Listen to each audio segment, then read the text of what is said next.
Hello and welcome to episode 169 of Gamers on a Lost Spark podcast. I'm your host, Anthony Chesson, and joining me this week, it's the other Spark on the pod, a man whose controller addiction is getting out of control. It's Mr. Stuart Burgess. Hello, sir. How you doing? Good evening, sir. Yes, I'm very, very good. What about your poorly self? Are you feeling any better? Oh my God, I feel so ill. For listeners who keen-eared listeners, you may I probably sound a bit weird. I have been, I think since Sunday. We're now podding on Thursday. We moved it till Thursday, but since Sunday, I have been man-flued up. I have been absolutely. It's not even man flu. This is just full-blown flu. I spent 3 days under a duvet and just like watching bits of movies and getting bored and sleeping and stuff like that. But Sunday, it hit me on Sunday, and literally I was cooking a roast dinner, and I think I tweeted it that it was a race to get to the end of cooking this dinner before I just kind of like passed out, and I was just like, I really enjoyed eating it, but and then after that I was just under a duvet. After I ate my dinner, I was like, Nicola, get me a duvet. I don't feel very well. I did see that tweet, and I thought, oh my God, But then I didn't see the usual obligatory, I've asked Nicola to take me to the middle of the field and shoot me. So I didn't think it would have been that bad. Yes. But yeah, I think we spoke on Monday morning with some Fallen Order related questions, and yeah, even then you weren't sounding best, and then coming onto Skype tonight, you look like you're on the tail end of it. So yeah, I was shivering. I was shivering from like Sunday night to like yesterday morning. Well, actually, even yesterday and today, I was shivering. But luckily, because I work from home, I was really good. Like today, I just basically. I'd had 3 days off, so I started worrying and started panicking and stuff. So I went in to work. So I just was working from home today. I'm working from home tomorrow as well. And I was just literally sitting up at my desk and I was shivering. And I was just like, this is just no fun. It's no fun. So apologies for the sniffles and possibly, the coughing. I'll try and mute as much as I can. so anyways, the turn of the head and the subtle coughing away from the microphone. Absolutely. So anyway, Stu, enough about me being sick. How are you? How have you been? How's your week been? Yeah, it's been good. Yeah, I mean, working up in London at the moment, so travelling every day. This morning there was problems on the motorway, the roads around London. So that was a pain in the proverbial. But yeah, two good things this week was one good thing going back about 3 weeks ago now. It's probably the weekend after I last podded with you. I have come into the world of OLED TVs. I took the option and opted for a shiny new OLED in the lounge. So got a Panasonic model, which wasn't the one I was going to go for, but listening to some of the guys on the AV Forum podcast and having a look around at people I know and respect on Twitter, some of the testers and some of the journalists. I was going to go for the all singing, all dancing Panasonic GZ2000, but it sort of comes with Dolby Atmos speakers built into it, so it almost comes with a soundbar on the bottom, and then almost like a soundbar on top of it to do the upfiring. But I didn't really need that. But my usual sort of like, look, just buy the best one you can get your hands on because you get it at cost price philosophy, was sort of going, well, look, just buy it. It'd be fine. Just buy it. But after reading some reviews and some write-ups, I actually went for the GZ950, which is their entry-level OLED. But, oh my God, it is pretty much the same screen as the rest of them. The 2000s have got a slight more coloration benefits, but not a huge amount. But it was half the price. Yeah. And yeah, I mean, just playing some of the games I've been playing on it, and just watching, some of the TV programs, and getting to watch like Apple TV and Dolby Vision and things like that. That's it's been astonishing. I mean, my last TV was like top of the range Panasonic backlit OLED, backlit LED, and that was brilliant. But yeah, I've got to say my slight skepticism about going over to OLED has been thwarted at the moment, because it's I'm loving it, absolutely loving it. Superb. What's the thing that's really been kind of jaw dropping so far? Like, what have you been on to? Has it been a TV program? Has it been games? Has it just been some 4K content? It's just been it's really just been like, I mean, the Panasonics are pretty good out of the box in respects if you set them up onto THX mode. But it's just been seeing the black levels, you know, the last screen had zonal backlight on it, so you sometimes could see the bleeding of the white images. Like if you had a black screen with a white image around it, you could see the bleeding where the light behind it was oversaturating parts it shouldn't be doing. Yeah. But everything, I mean, you know, we'll get on to some of the games we've been playing later, but every single game I've been playing, especially like some of the AAA stuff, I've almost been doing a U and pausing the game and going, holy moly, that just looks amazing. Yes. And just like, you know, watching some of the stuff on Apple TV Plus, just the cut. I mean, me and Kate watched the morning show, just the first episode the other day. Absolutely love that program. But it just looks stunning. Yeah. And, you know, and it's just a general everyday sort of like, I know, just like I said, hate to use the word sitcom, but drama sitcom, something like that. It just looks stunning. Everything I'm watching on it is really, really good. So I am very happy with the TV and will thoroughly recommend it to anybody else to go out and buy. Yeah, I must admit, I've been thoroughly impressed with the Apple TV Plus stuff. You know, like I say, we've watched 5 episodes now of the morning show, and that doesn't stop looking gorgeous. They must have filmed that on some real high-end cameras because it just looks absolutely stunning. I think for me, one of the things that really got me when I went over to OLED was Iron Fist. Iron Fist Season 1. There's an episode in Iron Fist Season 1 where he kind of... You've seen Iron Fist, haven't you? I saw the first Iron Fist and what was the other one? The really strong guy. Luke Cage. Luke Cage. Those ones I watched both. I watched the first season, but when I found out they'd been canned, I didn't go back and watch the second season. But I have started watching them again, so I'll have to go back and look at that. But Iron Fist, there's one episode towards the end where he basically goes into a like a warehouse, and he has to. It's almost like a game because he goes through levels, and there is a bit where you just see him, and as he walks in, the entire kind of courtyard is just dark, and there is these lights coming over, and that was when I was just like, wow. You know, when I saw that the first time on the OLED, I was just like, because as you said, you had no kind of light bleeding in from anywhere, and it was just like, I just sat there and was like, holy moly, because the blacks were just so black. That and kind of, you know, things like Stranger Things, you know, stuff like that just really kind of pop. But it's just the vibrancy. I mean, I was always a little bit sort of, when I was focusing on the nit value of a TV, so I was focused on the brightness of it, and I can't remember who it was, but I remember listening to something which very much they were saying, look, the problem when you look at TVs, you're looking at the nit value of that TV. So you know the brightness of say like an LED TV will be brighter than an OLED TV. However, the dynamic range, i.e. the darkest it can go to the lightest it can go, is greater on an OLED. Yes. So you will get, although you don't get as brighter images, you get a better saturation of contrast and dynamic range of color. And I completely get that now because I sit here and watch it. I mean, okay, it's one of the games I've been playing, but we won't speak much about it. But I rolled the credits on COD. And like Call of Duty, the latest Call of Duty on it was just stunning. And like the bits where you had the two main characters, the two main characters sort of talking in the cutscenes, and they would pan it like a Hollywood movie. So the sunrise was coming up the back. Yeah, I was just standing there, and it was almost like looking at it on the OLED. I don't know. The way I could describe it was, you know, when you see the moon sometimes and you think, oh my God, that's an amazing moon. Yeah. Then you take a picture of it and it doesn't look so amazing. It was like that. I was looking at my screen going, that looks stunning. Then you took a screenshot of it and then you go to upload it onto Twitter or to WhatsApp and you go, it just looks like a normal image.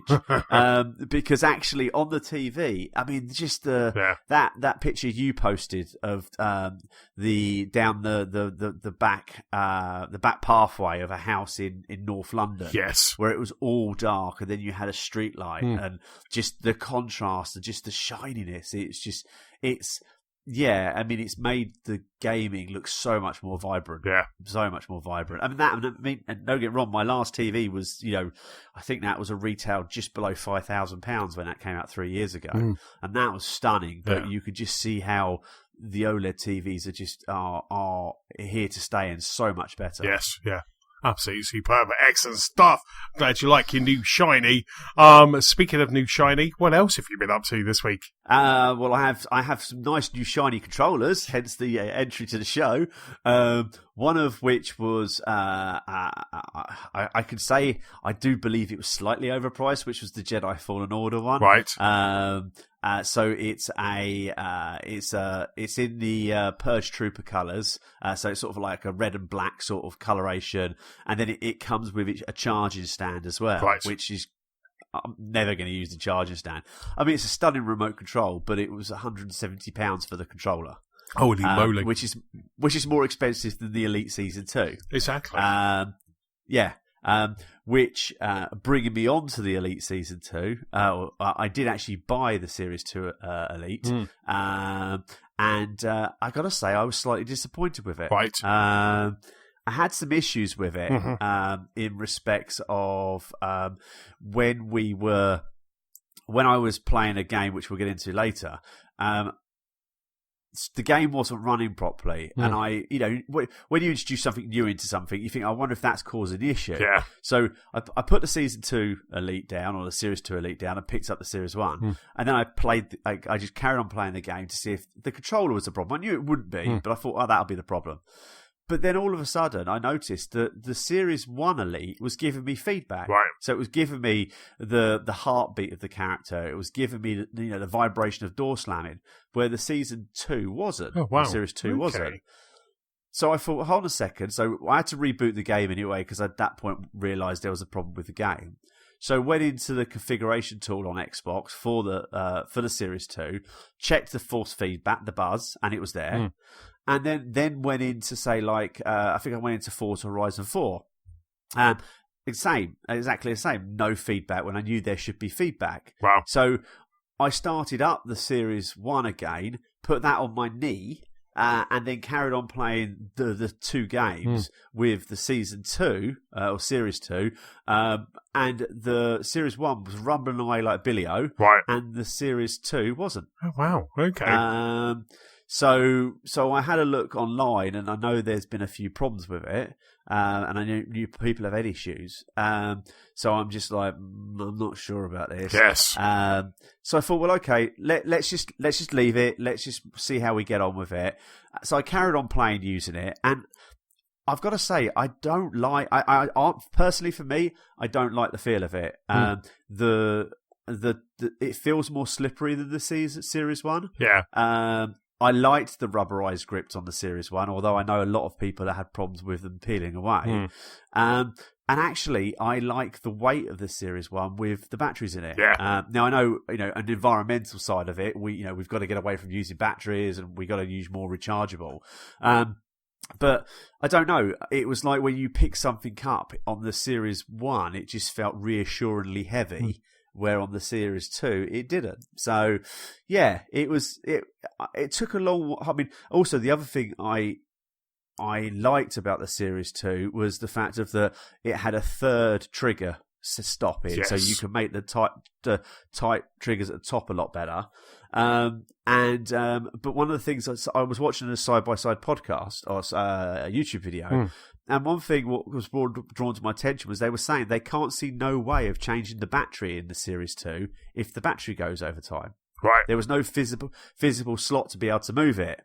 And that just thought, and then I just sort of thought, okay, I can send this back to Amazon because they've got a great returns policy, as I'm not happy with it, and I'll just go out and buy a rechargeable pack for my Series 1, and I'm actually thinking about buying another Series 1 just to put in the cupboard and use when this one gives up the ghost. So Series 2, great controller. I know we all looked at it when we were at XO, which we'll get onto. Yeah. But having a couple of hours with it and having the issues I had with it, I had no choice but to send it back and carry on with my Series 1. Yeah, I must admit, when we got to kind of, because, like I say, we'll get to XO in a moment, but when we got to actually kind of get hands on it, that guy was kind of showing us through. I like the 3 setting for the triggers. That was really cool. But I'm the same as you. When I picked it up, I was surprised because of the weight of that. The Series 1 is, for me, is the thing I love. I love a nice meaty controller in my hand. And when I'm on the other TV and I don't pair that one over, I know that I'm not using it, so it's kind of weird. So when I kind of get back onto the big TV and I've got the Series 1, that just feels nice. And I think that's just because I've got ginormous man hands and I like that kind of weight on that. But I was quite surprised how light it felt because I thought that was like one of the selling points, that kind of heft. And I was quite surprised at the difference. It's not as light as an original controller or a normal controller, but it just kind of it's somewhere in between, isn't it? It's kind of somewhere sitting in between that kind of Series 1 and a normal. And I was just like, I was quite surprised at that. I was quite surprised when we kind of got to see it. But like I say, the triggers and also what Manny and Wee Man were doing, were they playing around with the torque of the kind of the sticks, of the thumbsticks. I thought that was really nice. But yeah, no, I can see why you kind of why you're sending it back. Yeah, I think just I can't say that I might jump into it again a little bit later, but I was just slightly disappointed with it. But yeah, some people may like it. I mean, I was chatting to Simon, one of the guys who works for me, and I said, if you've not had the Series 1, then actually the Series 2 is a good controller. And actually it's for his son. So his son's 13, I think. So he said actually the lighter one might be a bit better for him. So, it might be good for him for that side of it. But the other controller which stressed the life out of me was the limited edition. Now, I've sort of broken my embargo, my rules here with this one, because I usually I only buy a controller if it has an association with a game. Yes. And it's an official Xbox controller.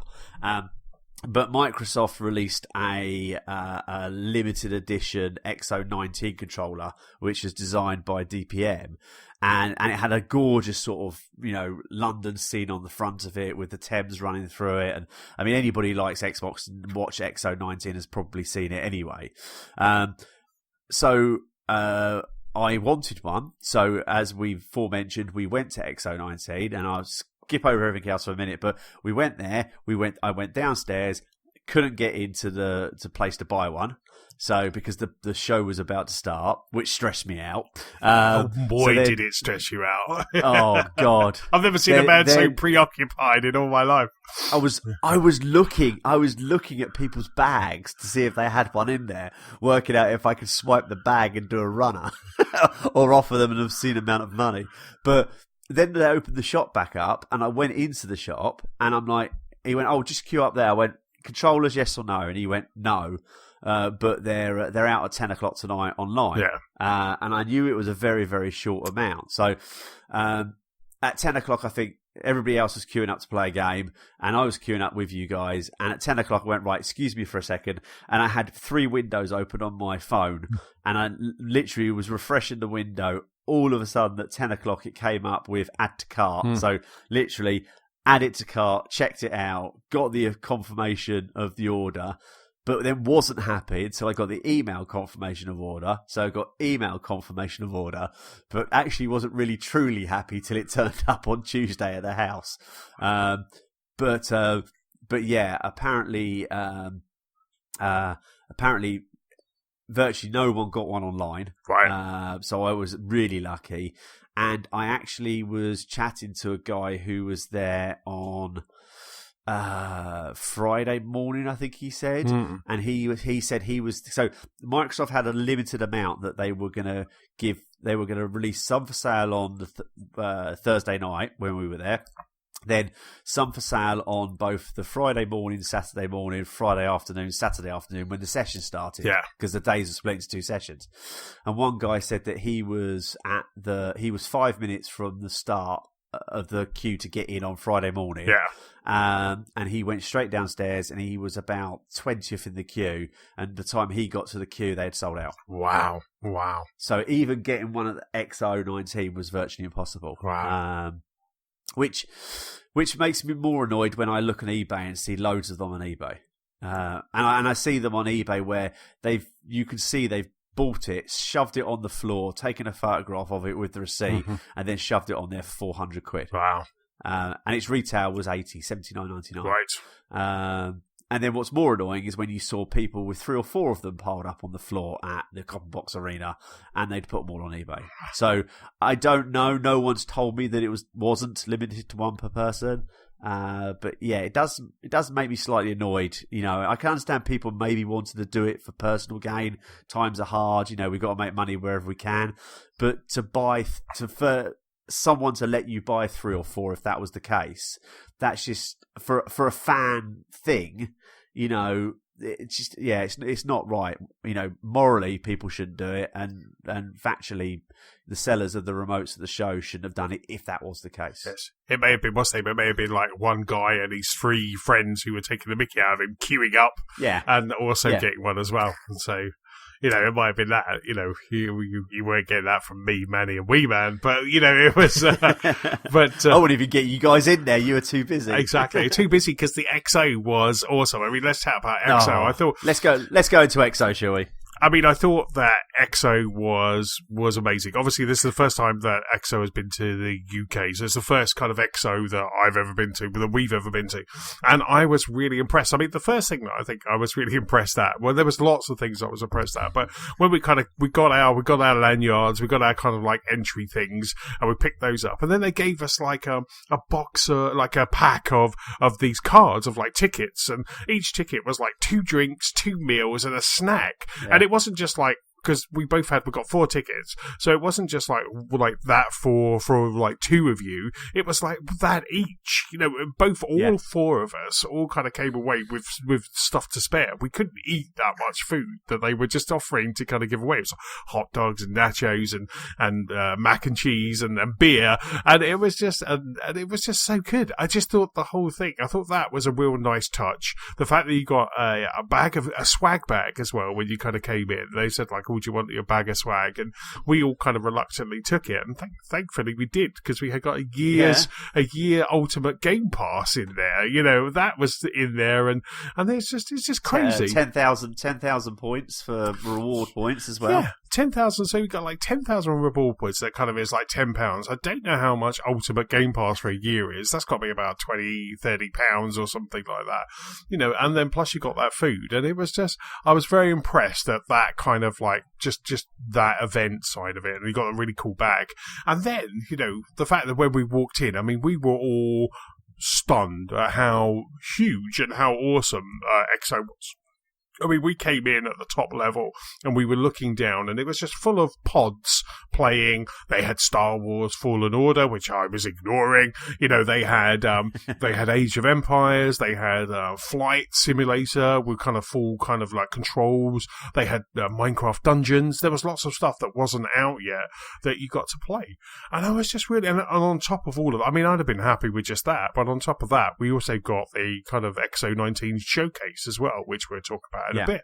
And I was just like really impressed. You know, we really got to kind of like walk around, and we all got to try xCloud, and by just walking near the xCloud booth, they gave you one of those clips that you clip onto a controller that you can hold your phone. So again, even more chopskis, you know, and I was just like, I was really impressed at just all these chopskis that they were just kind of giving you, but they weren't just like toot that you throw away. Also, it's too far for me to grab right now, but also I got a Battletoads foam hand as well, which I won't nickel her up on the next day with, you know, and it's just, there was just so much good stuff. And I was so funny when kind of we came back and you kind of went off to get your car in Tunbridge Wells, and I kind of walked home. Because it was really cold, I put my foam hand on, and the amount of weird looks I got when I kind of like was walking past a kebab shop and just like walking down the road with this big foam hand, and I was just like really enjoying myself. And it was 1:30 in the morning. Yes.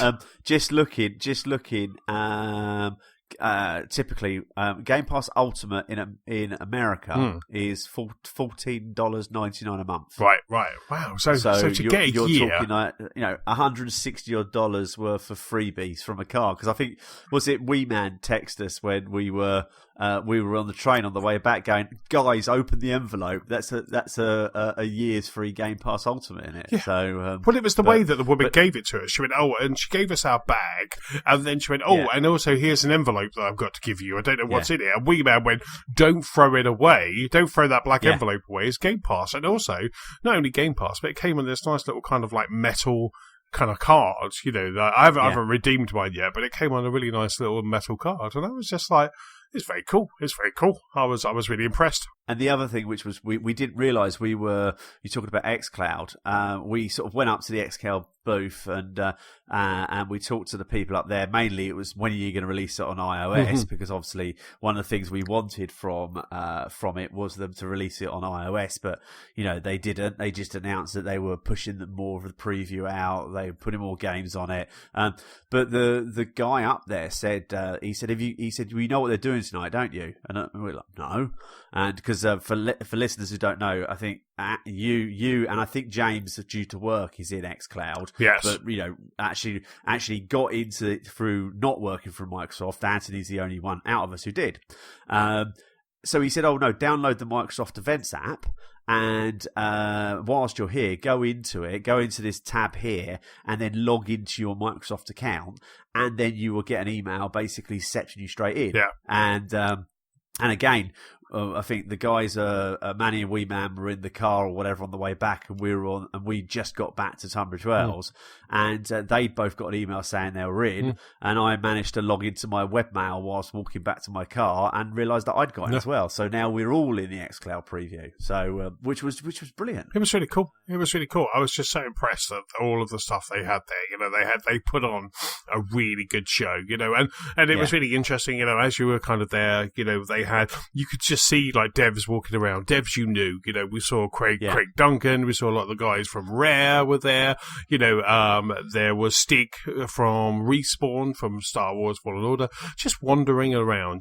Just kind of. It was a really nice event. It just felt like a really cool event. And I think we leave about 10:30 or something like that. And Phil was still on stage signing autographs and taking photos. It was just like, there's Phil Spencer there. There's Aaron Greenberg. There's Craig Duncan. It just felt really cool. It just felt like a really nice environment. It just felt like a really good, like, kind of, we're all Xbox fans, just enjoying Xbox and being there and just loving Xbox. And I just thought it was a really cool event. I'd love them to do more of these. Obviously, they're probably going to go around other countries before they come back to London, but I'd love them to come back to UK again and kind of do some more, because it was a great Thursday evening. You got to play some games, got to kind of watch the XO event, got to be on TV, or someone got... someone got an elbow. Someone got an elbow. You, Manny, Wee Man. I got blocked out. If you want to know what we're talking about, if you watch the Wastelands 3 sketch at the end of it, where the dev was talking to Benny, you have Mr. Chesson and Wee Man standing right in the middle. No, Manny was standing right in the middle. Just about...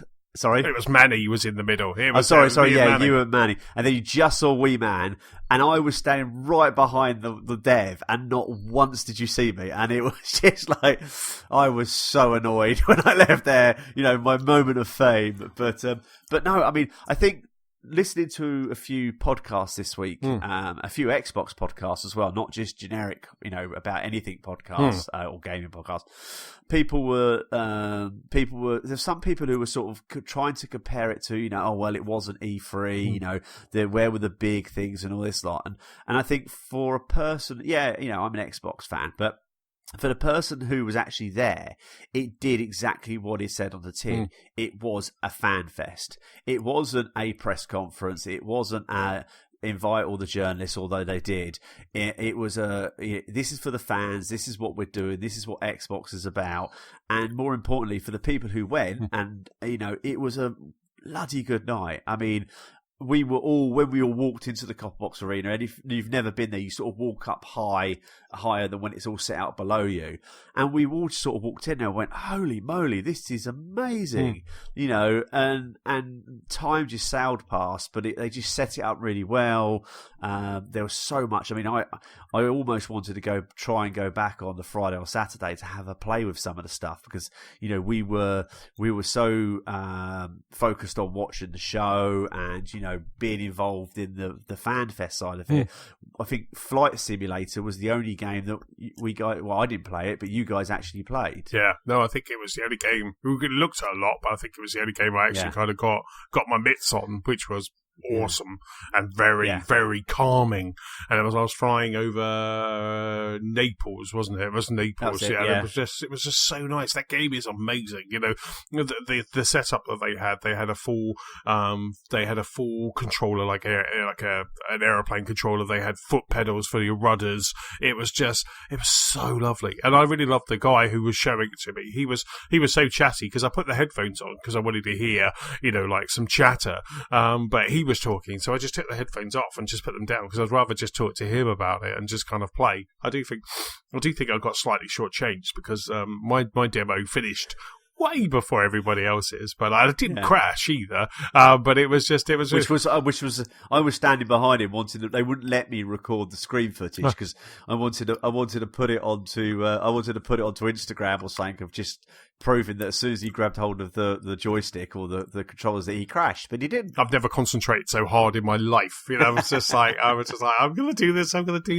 But, and like I say, so the event itself was absolutely superb. It was really good all around the edge. They had people customizing shoes. They had, there was a bit of a Gears tattoo place, which I've found out after watching it that they were like temporary tattoos. So I missed the opportunity. I missed the opportunity to freak Nicola out and get like a Lancer tattoo, so that the next morning not only would I have my Battletoads big foam finger, I would have had a Gears of War tattoo. So I missed that opportunity. But it was just great fun. It was really good to hang out with all of with you, with Weeman, with Manny, and just enjoy Xbox and it was really funny, because at the start of the showcase event we were sitting in the sides, and I think all of us agreed that kind of after the Rare reveal for Everwild, the new game from Rare, after we watched that on the big screens, gorgeous screens, where they were absolutely superb, we all just kind of wanted to be in there. So we didn't want to sit on the sidelines, we wanted to be in there. So we kind of got ourselves really submerged into the middle of the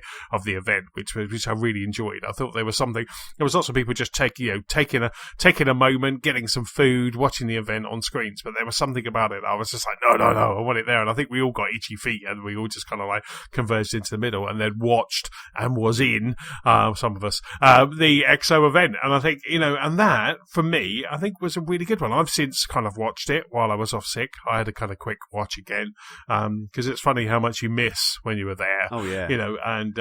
But because we were getting ready for the last section when Phil was on stage, so you could kind of hear him, but you couldn't really kind of see what was happening.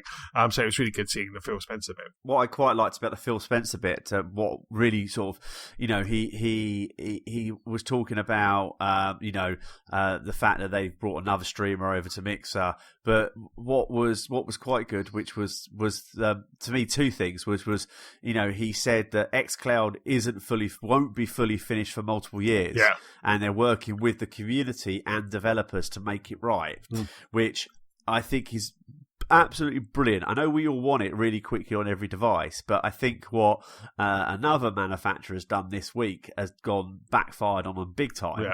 And I think that Microsoft have done it right. They've gone, this isn't easy what we're trying to do, so we're working with you guys to make sure we're doing it in the right direction, and we're working with those guys to make sure it works. And they had earlier on, they had the guy, one of the guys from EA, come out and announce that they've been working with Madden, and that Madden was available on it right now.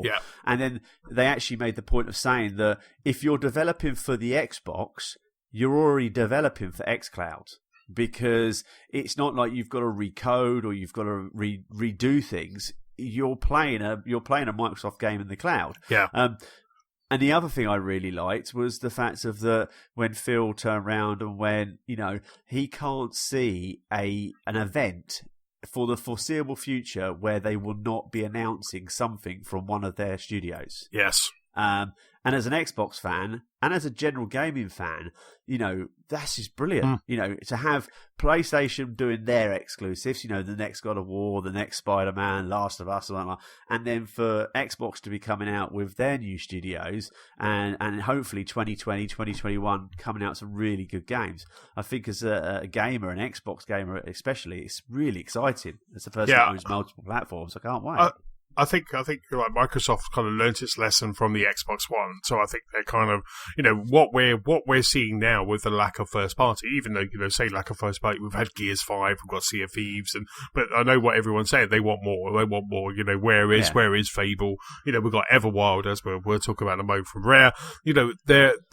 But what they're doing now is they're just kind of getting out of those mistakes where they didn't have enough first party ready. And now Phil, since he started, he's gone around, they've bought all of those studios. So what that does, as you say, what that does is that means that Scarlet is going to be just full of first party exclusives. It's going to be a first party exclusive fiesta, because they're going to go, right, okay, Sony's killing us on the first parties, we need that as well, and just the amount of announcements and the amount of stuff that's coming into Game Pass, we already think it's like one of the best deals in gaming at the moment. But just this one EXO event that topped it up so much, it just shows that Game Pass really just is. If they continue Game Pass in Scarlet, this really is just a one-stop shop, all you can eat for gamers, really. Well, I sat down and watched it back like you did, and I made notes on the whole thing. It took me longer to do the notes than it did to do the whole thing. And I made a note here of new games to Game Pass. So initially now we've got Rage 2, Lego Ninjago, we got Remnant of the Ashes, we've got the Talos Principles, we've got Age of Worlds, Planetfall, Age of Empires 2 Definitive Edition, which I think is only PC. You might be wrong with that. Right. Also coming in the holiday 2020, but it's not. It's holiday 2019. We got The Witcher, Wild Hunt, Darksiders 3, Halo Reach, My Friend Pedro, Life is Strange 2, episodes 3 and 4. Am I right in thinking? Yep. I think episodes 3 or 4. Yeah. The Red String Club, and then also coming in 2020, we've got the Yakuza collection, which I know Wee Man and Manny were really excited about, and said that we both should play. You've got, I'm not even going to bother, literally pretty much every single Final Fantasy one ever made, including, Phil did say he wants to get the latest one on there as well. You've got Minecraft Dungeons, you've got Flight Simulator, you've got Bleeding Edge, you've got Wastelands 3, you've got Grounded, you've got Ori Willers of the Wisp. All of those last ones, Minecraft, Flight Simulator, Bleeding Edge, Wastelands 3, Grounded, Ori, they're all Microsoft games. They're all day and date Game Pass studio games. Yeah. I mean, that's just amazing to look at that and to think for that little subscription you pay of what you're getting now, what you're getting over Christmas, and then what you're getting next year of announced. It is amazing. Absolutely amazing. Yeah. Absolutely, it just continues just to be just amazing. Like I say, I was really impressed that Streets of Rage 4 was coming, Skatebird, all those ID and Xbox. My Friend Pedro, which I bought on Switch, is awesome. It's fantastic. It's such a great laugh. It's like the bullet time effect and the slowing down and just going through you just basically go through the levels. I spoke about it on the pod. You just go through the levels, just mowing everyone down. You get bigger guns, you get lots of jumps, and it's just a really good game. And to have it on Game Pass, it just means more and more people will jump in and give it a go. They might not like it, but they'll give it a go for the first couple of levels. And that, I think, is just one of the... You've got nothing to lose, have you? You're sitting there on a Sunday, whatever, and you've just got this smorgasbord of games that's available to you. And one of the things I did note was, I don't know if they mentioned it in XO or if it was just before, but there's now a shuffle button or a random game button. Oh, okay. So on the dashboard of your Xbox One, there's a tile. One of the tile is like pick a random game, and what it does, it looks at all the games you've got downloaded, and it just picks you a random game. So you could just be at the mercy of this random game-miser and just go, I don't know what to play. You pick that, and you have to play what it says. And I just think, because there is so much there. Like I say, all those Kingdom Hearts, all the Final Fantasies. Yeah. People were going bananas at that, and I just think it's great. And as you said, Manny and Wee Man, they did not think that Yakuza would be coming to an Xbox, and now it's coming to an Xbox, and it's quote unquote free as well. It's just bananas. So that's kind of given a good rundown of what we got. Is there anything else that we need to kind of chat about XO? Obviously, as I've said a couple of times, we've got brand new. So it started with an interview with Stig Emerson from Respawn about Star Wars, and then Louise O'Connor, who James now tells me is the voice of Lethos, which was very cool. Anthony's new best friend after she liked your t-shirt. Absolutely, she liked my Viva Pinata t-shirt.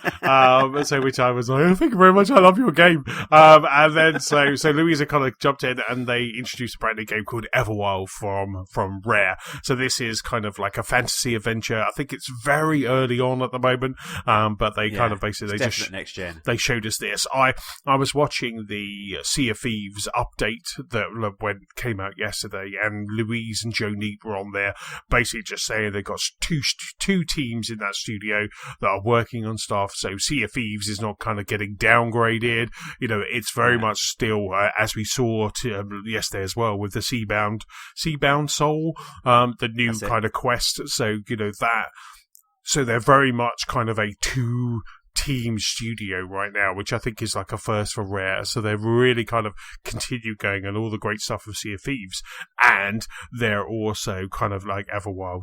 Was it Viva Pinata 3? No, but this looks really cool. Am I ever going to get a Viva Pinata 3? No, but Everwild looks really cool. So I just really I really like the look of this. It's beautiful, it looks absolutely stunning. And, and it just looks absolutely fantastic. It does look a bit like the character models from Sea of Thieves. So it kind of almost, like Rare characters were always very, very cartoony, and now with like Sea of Thieves, it's kind of getting kind of they're kind of almost like just evolving slightly, and I can see that evolution kind of going into Everwild as well, but it just looks absolutely fantastic. It looks superb.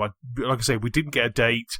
They're not holding down to a date right now, but they're just saying, look, we're making it. We don't really know what it is. We don't really know what it's about. I'm sure at E3 we're going to find out all about Everwild. Yeah, I think it definitely looked a Rare type game. It had that sort of almost sort of cell shading, sort of like nice look to it. It did sort of towards the end, it sort of, the creatures in it were slightly sort of like normal, but then sort of like one had sort of alien sort of like horns that had like wings, and towards the end of it, it did sort of seem to get a bit darker as well. So there's obviously some type of a protagonist or something like that in it. So, but yeah, it looks really good. But I know I did see something for XO, which was like Rare are going to show off their initial development of their new game, which has years more development in front of it. So I think from that, I know in a way, I don't want a game to be rushed out now. I mean, I think the problem is if they'd come out of this XO and announced something big, by the time Scarlet comes around, people would have forgotten about it, or people would have talked about it so much, people would have got bored with it. And I think that's why we didn't see Halo, is because they want Halo to come out in respects of, they want Halo to be in 2020, as in the hype for Halo, as we're in 2020, the hype for Halo, hype for Scarlet. So I'm glad that they've come and shown us this, and they're going to develop it.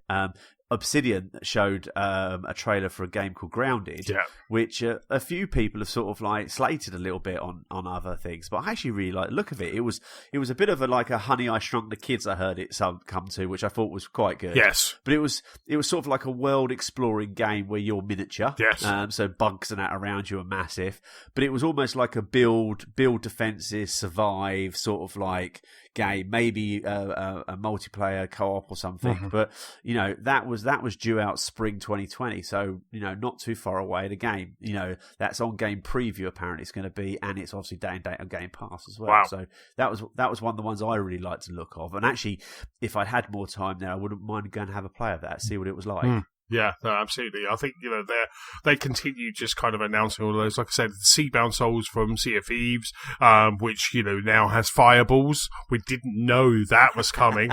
Who knew that was a thing? Our favourite Rare developer hadn't said that on a live stream. We have no idea about fireballs. I wasn't going to mention that at all. Oh, come on, it's out now. We can rip him now. And also, speaking of our favourite Rare developer, Kart Rider Drift. Now, this is a game that's just going to have James beating us night after night. This is just, it's a cutesy kart riding Mario Kart kind of game, and they had a couple of, I think by all accounts is big in Japan or China, and they had a couple of the kind of head PC kind of races. It's going to be cross-platform, so you get to race, but this just you just know that you're going to be fourth behind with all of the Thomases, and it's just, but it looks so much fun. So that's coming next year, isn't it? That's coming next year, but there's a beta. They put, or the note I made was PC racing legend Kart Rider is coming to Xbox 2020, race against 30 million rivals across Xbox and PC, register for a closed December beta at playkartrider.com, which I did go and register for, so I have to see what happens with that. Nice. But that did look really, really good. It looked really. The only thing that was missing from the demo of it was the words "Jesson," belting through the speakers in the Copper Box Arena as you're smashed into by Antony. But no, that looked really good. Then they showed some a new trailer for Ninja Theory's Bleeding Edge, right? Which was really good. That's that I got was 24th of March 2020, right? And that's cross-playable on Xbox, Windows, and Steam as well. What I got from that, so that was a 4v4 third-person shooter game, which I'm sure people listening to this podcast have probably saw the clips they did from E3, but they showed you a new clip of that, which was really good. So that definitely looks a bit zany. The one I did look at, and I actually it is available for an open beta now, and it's also on open beta on xCloud as well, right? Which was West of Dead. Yes. Which was a character. It was Ron Perlman was the voice in it. So Sons of Anarchy and Hellboy. Yep. And actually, the character was almost slightly Hellboy, flaming head sort of thing, wasn't it? So that was the bit I got from was it was set in Purgatory, in Wyoming in 1888, a place of gun smoke and darkness, sin and I can't get the last bit, it's broken up. Step in the boots of a dead man. William Mason, voiced by Ron Perlman, in a fast action twin stick shooter. Dodge behind cover as you try to outgun your enemies and unknown people hunting you on the grounds. It looked a really dark game. It just looked very cartoony, but I did download it on the Xbox, but I hadn't started it up there, but I had a quick sort of 20 minutes of it on xCloud. And I want to see a bit more of this. It does look like a really good game, so just a bit different. Yeah, no, it's definitely got a good mechanic. I think when you kind of leap over a table, it kind of feels quite nice. It feels quite nice. You've got that kind of almost slow kind of slide, like a Starsky and Hutch over a bonnet of a car, and then you can then just go straight into like a shotgun. And I just thought that was quite nice, and it looked very good. I kind of have a feeling that's going to look really cool on a TV, as cool as xCloud will be. I think like on a TV, I think that would be really cool. Yeah, no, and it's I think that was the other sort of guns. I mean, obviously Halo Reach caught my eye. That's coming. That's part of the Master Chief Collection on Xbox, and it's going to be the first one of the Master Chief Collection for PC. That's 4K, available 12th of December on Xbox, PC, and Steam. A 4K 60 on PC, and that looks stunning. You know, it looks so. I can't wait to see what this looks like on the One X. But just seeing 4K 60, it looks so shiny. You know, it just looked. I watched. I think it was Digital Foundry put up a clip and just kind of watched that, and they did a comparison between the 360 and the PC running in Ultimate mode, and oh my god, it just looks so good. It just looks so good. You know, I can't wait to see what that looks like on the One X. It won't be as shiny as that, but it's going to look really good. It's going to look really, really good. What? Anything else grab your eye? No, I think that's it. I think we said about the kind of 50 games in xCloud now, so which is really cool. And the fact that they did actually say that it's going to support other Bluetooth controllers. Yeah. So they said, including the DualShock as well. So they said the word Sony DualShock in an Xbox fan event, and which there was a big cheer. You know, it was a really cool cheer, and I just thought that's really cool. You know, I just think that's fantastic. And all those 50 games that are now in the xCloud library, you don't have to own them. So Madden is there. And you can just play it because it is that beta. So there's all these games. Most of them are in Game Pass. But things like Madden, it's going to be part of your Game Pass subscription going forward. They announced, yes, as well, didn't they? Yes, so exactly. If you're an Ultimate member, no, absolutely. I think they just said it's going to be free in Game Pass. You know, I think it's just cool. It's coming to Game Pass, and then that's it. And what they're doing is in 2020, right now they've got 50 games that they're just showing and they're just testing. But what they want to do is by kind of 2020, they'll have the games that you own now and games that you're going to buy in the future. So they're that will be the next step of this preview. And as you said earlier, you know, Phil said that we're on a journey with this one, so we kind of have to take. I must admit, you know, playing it, Sea of Thieves plays lovely. I was playing Sea of Thieves in bed yesterday, shivering. I'm playing Sea of Thieves, and it played so well. You know, I was in one room one of the rooms in the house that doesn't have an Xbox. You know, and it was just like it's the bathroom and the main bedroom, and they're the only ones that don't have an Xbox. And I was just and so I just thought I'd play that because there's new Gears of War livery for your ship. So I thought I'll have a quick go, see what it's like, and also kind of just take. And so I loaded up the Gears livery, took it for a spin, and it was absolutely superb. It played really well. That played really well. The West of Dead played really well.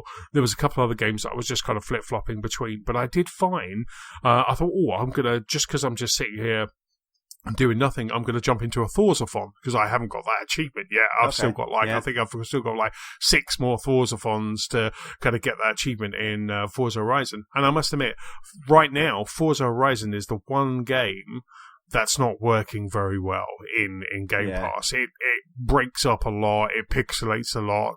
I kept going because I was in a Forzathon, so you kind of rely on your teammates anyway. And so I just thought, I'll keep going. I can't really see where I am because it was really pixelating. So I kind of did that. After I got that kind of ticked, I've got 5 more to do. I kind of came out, and when you come out of a game, it asks you to kind of give rate your stream. So I just kind of rated the stream and left some comments as part of a preview. You know, we've got to help these guys kind of get to where they need to be. But then I kind of fired up Gears, and then Gears ran perfectly. So I don't think it was my network that was kind of doing, because nothing had changed. So I just think that maybe Forza Horizon's just struggling slightly on Game Pass at the moment. I found that as well. Did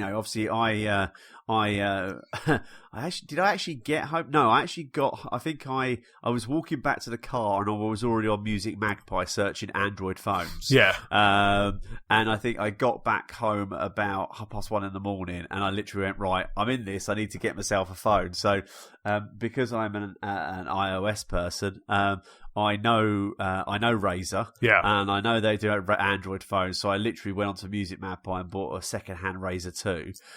So clicked that all in on Saturday, and of course jumped straight into Gears. Brilliant. I mean, my Wi-Fi at home I'm having issues with at the moment, so I thought, well, this actually will be a good little test about it. So jumped into Gears, that played really well.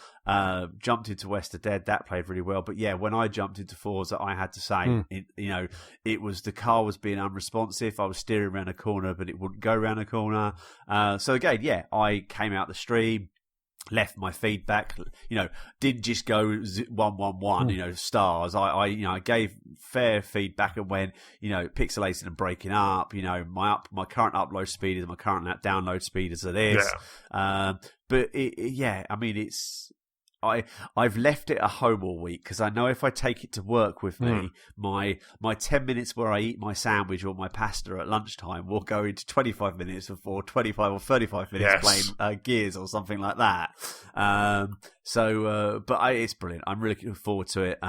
They announced that the preview is extended to Canada, Western Europe, Japan, and India in 2020 as well. So some major key places. So I think it's going to be great if you can get in. Register because it's really worth it, and I'm just looking forward to playing more games on it. The other game what really got me, or there's two more, which was I understand it's a Microsoft console exclusive, I think, from Don't Nod, which was a game called Tell Me Why. Oh right, yes, which was coming summer 2020, which was an almost, I hate to say, a Stranger's Life type story based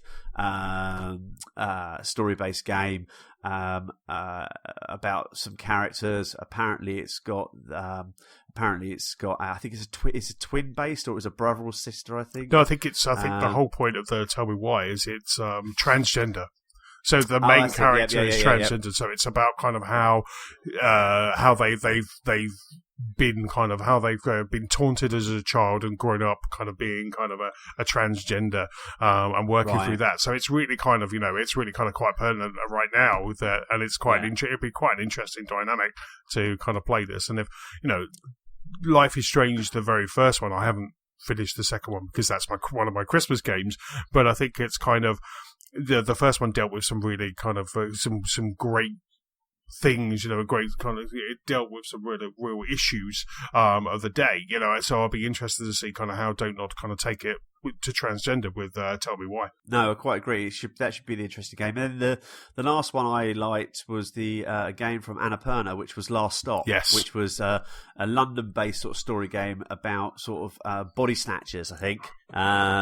People tweeting the curtains, and that just looked like a nice little game as well. So I don't know. I haven't got a date on that one, so I don't know when that one's coming out. But that looked quite good as well. Was there anything else that stood out for you? No, I think that's it. I think the Annapurna one, The Last Stop, had a really good art style, and I really kind of like kind of like that kind of got my attention. But I think that was it really. I think it was there's just so much stuff. But it was so much. It was absolutely fantastic. So that's all the games that we're going to be playing later on this year and into 2020. But Stu, what have you been playing this week? Star Wars. What else? Star Wars, and Star Wars. There is nothing else to play. I mean, okay, I've rolled the credits on COD. Right. Loved COD brilliantly. I played about an hour of After Party as well, which I really enjoyed as well. I thought that was quite a good game. I want to jump back more into that, but yeah, I mean, we both. I think we both got home on that Friday morning and fired our Xboxes up just to check to make sure there was no last minute updates. And I know when I fired mine up, it said 16 minutes ago there'd been free downloads or something like that. Right. But yeah,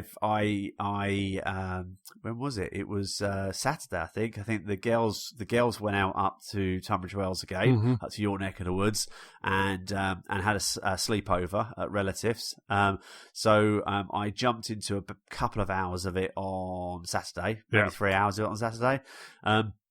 Didn't fall in love with it straight away. I had a bit of issues with it at the beginning. There is a scene at the beginning where you're on a train, and I'm not going to give it away. You're on a train, you turn around, there's something different, and then all of a sudden, you should then wake up on the train again, like you were dreaming.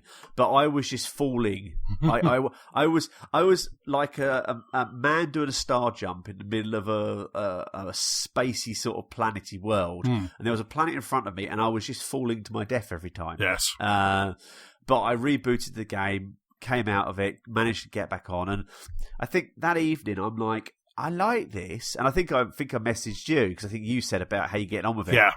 I went, I like it, but I'm not loving it. Yes. And then on Sunday, I thought, right, I'm going to do my bits and pieces that I need to do in the morning. And I jumped on at about 10 o'clock, I think it was. Jumped on about 10 a.m.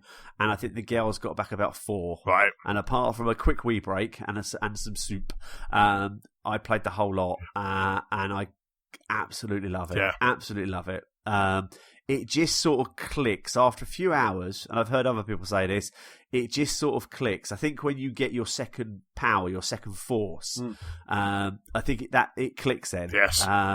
And I just absolutely love it. I mean, I haven't played it this week because I've been busy with work. I got to the start of, if you follow the storyline, I got to the start of the third world where you get to climb up. I mean, you've seen it on the trailers where you climb up the side of an AT-AT and you take it over. And I got to that point and I'm like, yeah, I'm stepping back for this because I think I'm going to enjoy this next section. But I love it. I'm rinsing the worlds. You know, I've unlocked some stuff. Yeah, what about yourself? I think you've rolled the credits on it now. I have indeed today, just before we potted. So after I finished work, I actually woke up early this morning, and I woke up early this morning, and I was wide awake, and I wasn't feeling great. So I was like, do you know what? I'm just going to take my DV downstairs, and I'm just going to play Star Wars. So I had a good hour and a half this morning, and then I finished at like 7. I thought, right, okay, I've got to finish, and then little did I know, I jumped in after work this evening, and I had about 20 minutes. I was about 20 minutes from the end. Like, I just literally had something to do and a cutscene, and that was it. You know, and I was just like, oh, this is just. Well, I'm the same as you. You know, I kind of played a lot. I played a lot on Friday, just kind of checking it out, just playing it, and instantly I was like, I guess my hype was quite high for this. So I was like, yes, I'm going to enjoy it. And I kind of to start off with, I was like, yeah, okay, I can see where you're going. The control, you know, I love the lightsaber. I love deflecting it. It never gets bored. Deflecting a light, deflecting a kind of a gun back to, or a bullet back to as the stormtrooper, and just taking them out. It just aims straight for the head. It's just so lovely. There's nothing. I mean, later on, actually just pulling a stormtrooper towards you and just spiking them on a lightsaber is gorgeous. You know, it's just like and just walking through a level and just like throwing stormtroopers off the sides of cliffs and things just makes me chuckle every time. But I really enjoyed it, as you know, as a huge Star Wars fans that we are. You know, it was just really nice seeing. It was really nice, just kind of like having this Star Wars story. You know, you could tell where it was. It was set just after the Clone Wars, so it was set just after the last of the first trilogy. So Episode 3. It was set between Episode 3 and Rogue One. You know, so that's kind of the timeline of this game, and it's absolutely fantastic. It didn't rely too heavily on old characters kind of coming in. I don't think there's kind of, which is quite nice. It's kind of set up its own world. But it's just, I love unlocking all of the different abilities. I've been going through my skill tree, and I've kind of trying to be balancing, because you balance between, it's the Force, lightsaber, and health, isn't it? It's kind of, So I've been survival. Survival. I've been trying to do that. The only gripe I would have liked, just because I enjoyed being a badass, was probably more Force. I kept looking for, there was one upgrade that increased your Force, but I just wanted more Force. So you kind of upgraded it by doing cool things, and then that kind of fills up your Jedi meter, and then you can kind of like get level, you know, get 1, 2, or 3, and then you can then start spending them. I only saw a handful of like 3, where you had to have like 3 levels, where you had to spend like 3 levels on an item. I only saw a handful of those towards the end, but you know, this game just kept on going, and I'm like you, I jumped into it, really enjoyed it, was enjoying the mechanics, and then it was getting to the verge of this isn't going to be my game of the year, because it's a bit mediocre in the middle. But that was right at the start of the game. Also, I went to the wrong planet.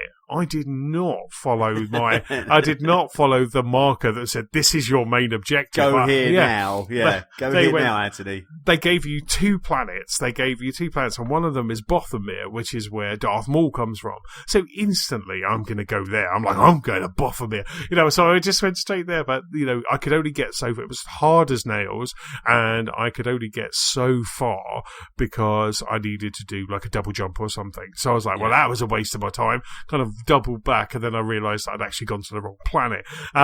But this game really does kind of, it serves up lots of lightsabers. There's never a gun in your hand. You're never kind of on a gun. It's pure lightsaber battle. Spoiler, I don't know that. You spoiled the game for me now. You're a Jedi, so you shouldn't have a gun anyway. I wanted an Uzi 9mm. No, this isn't your COD. This isn't your mother's COD.